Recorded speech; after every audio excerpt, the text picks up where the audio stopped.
लाडकी बहीण योजनेची KYC करण्यासाठी मुख्यमंत्री लाडकी बहीण योजना या ऑफिशियल वेबसाईटवरती या त्यानंतर KYCचे सुरुवातीचा ऑप्शन आहे बॉक्समध्ये त्यावरती क्लिक करा।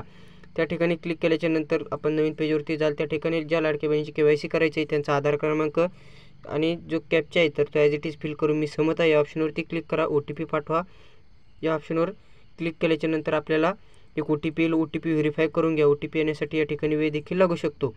पुढील प्रोसेसमध्ये वडिलांचे जे आधार नंबर आहे किंवा पतीचा आधार नंबर आहे तर तो फिल करा, कॅप्चा फिल करा, मी सहमत आहे। OTP पाठवा या ऑप्शनवरती क्लिक करा। परत एक OTP येणार आहे आपल्याला। OTP हा पतीच्या किंवा वडिलांच्या आधार नंबरशी लिंक असलेल्या मोबाईल नंबरवरतीच OTP येईल। तो OTP व्हेरीफाय करा। OTP व्हेरीफाय केल्याच्या नंतर पतीचे किंवा वडिलांचे नाव या ठिकाणी दिसणार आहे। त्यानंतर आपल्याला आपली कॅटेगरी चूज करायची आहे। खाली जे 2 डिक्लेरेशन आहेत त्या ठिकाणी दोन्ही ठिकाणी होय या ऑप्शनवरतीच क्लिक करायचं आहे, टिकमार्क करायचं आहे, चेकमार्क जो या ठिकाणी आहे त्यानंतर सबमिट करा। आपली जी KYC आहे तर ती कंप्लीट झालेली असणार आहे।